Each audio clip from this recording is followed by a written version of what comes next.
Hello my dear students, welcome to Taran sir class. और आज आपके लिए लेकर आए हूँ poem number 5 from class 10 subject English and the name of the poem is the ball poem by John Berryman.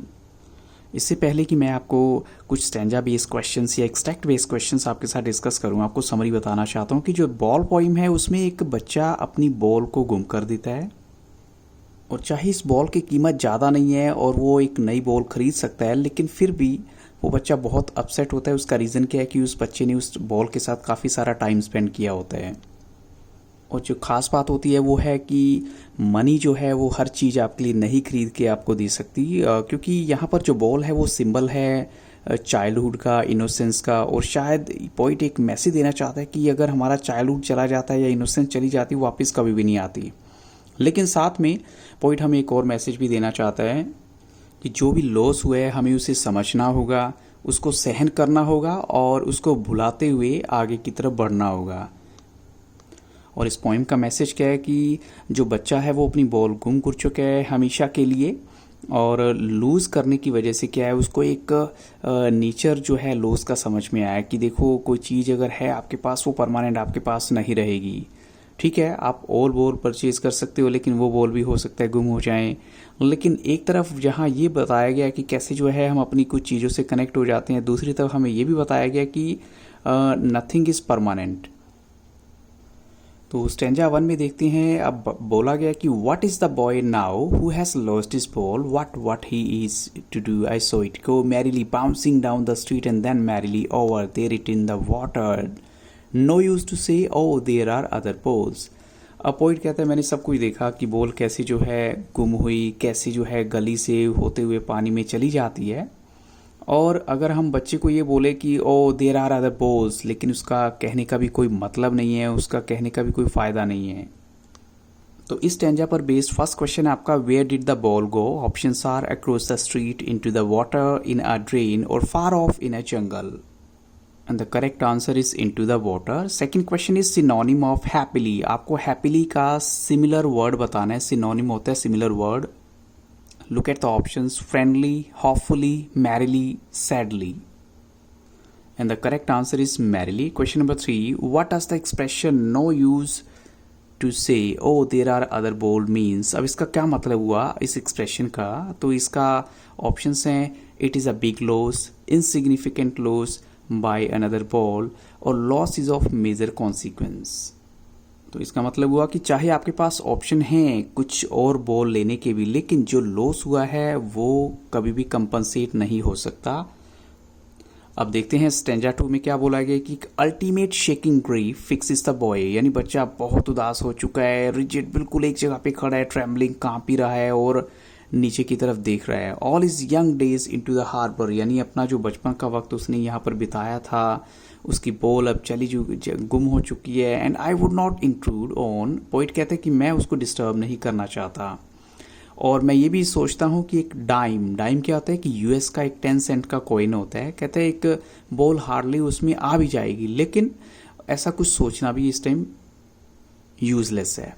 तो देखते हैं फर्स्ट क्वेश्चन क्या, explain the expression shaking grief. Shaking grief का आपको मतलब बताना है। तो options are trembling in grief, crying in grief, feeling unhappy and very sad, not able to move.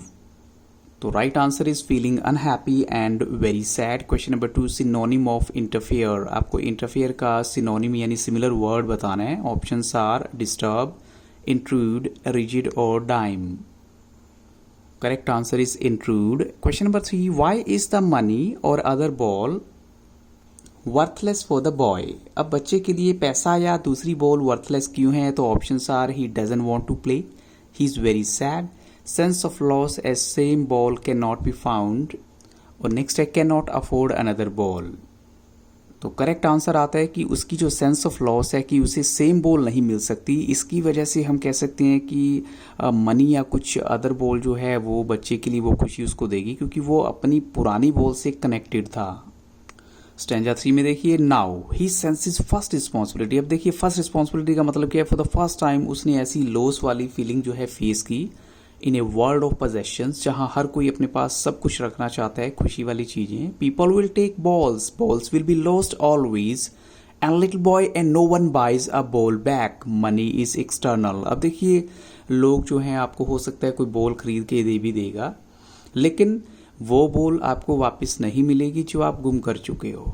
और मनी एक्सटर्नल है, मनी आपको वो हैप्पीनेस नहीं दे सकती जिससे आप कनेक्टेड हो, आपकी जो मेमोरीज जिससे कनेक्टेड हैं। और यहाँ पर इस बच्चे की मेमोरीज कनेक्टेड थी उसकी ओल्ड बॉल के साथ जो कि गुम हो चुकी है। क्वेश्चन नंबर 1 है, what does the poet mean by money is external? Options are money has to be earned, money is meant to be spent, money is not fixed, money can be earned with hard work. And correct answer is option B, money is meant to be spent. Question number 2, what does the word balls signify? Ball यहाँ किस चीज़ को signify करती है? Boys, childhood and innocence. Question number 3, what does the poet mean by in a world of possessions? Options are sense of loss, material things, everyone loves to possess things, and world of wealth and prosperity. और correct answer है world of wealth and prosperity. Now move to stanza 4. He is learning well behind his desperate eyes. अब बच्चा कुछ सीख तो रहा है। The epistemology of loss, अब उसे समझ में आ रहा है nature of loss.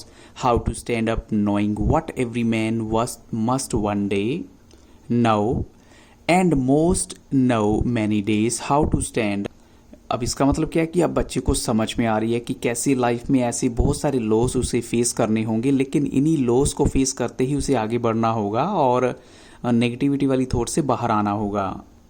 Question 1, how are the boys eyes? Options are sparkling, dull, desperate और happy. And the correct answer is desperate. Question number 2, the boy is learning. बच्चा क्या सीख रहा है? The meaning of life, meaning of responsibility, to cope up with loss और meaning of happiness. And the correct answer is to cope up with loss. Epistemology का मतलब आपको बताना है। Options are imitation, methodology, philosophy और assertion. और correct answer है methodology. तो बच्चों इसी के साथ आपको कुछ पोएटिक डिवाइसेस भी बताना चाहूँगा। सिंबोलिज्म इसलिए यूज़ हुआ है कि जो बॉल है वो सिंबल है यहाँ पर बॉय के यूथ और इनोसेंट डेज का। सेकंड जो पोएटिक डिवाइस यूज़ हुआ है वो है रेपिटेशन, जहाँ व्हाट एंड व्हाट को बार बार रिपीट किया गया है, बॉल्स एंड बॉल्स को भी रिपीट किया गया है। और अलिट्रेशन इसलिए बोलेंगे क्योंकि जब कॉन्सोनेंट साउंड की रेपिटेशन होती है सेम लाइन के अंदर, जैसे व्हाट में डब्ल्यू एंड डब्ल्यू, बी में बी, बॉल्स एंड बॉयज़ में बॉयज़ अ बॉल, बैक में बी एंड बी की रेपिटेशन हो रही है, यहाँ अलिट्रेशन यूज हुआ है। तो बच्चों इसी के साथ इस एक्सप्लेनेशन को यहाँ स्टॉप करूँगा। So thank you really very much for watching Taran sir classes and have very nice day.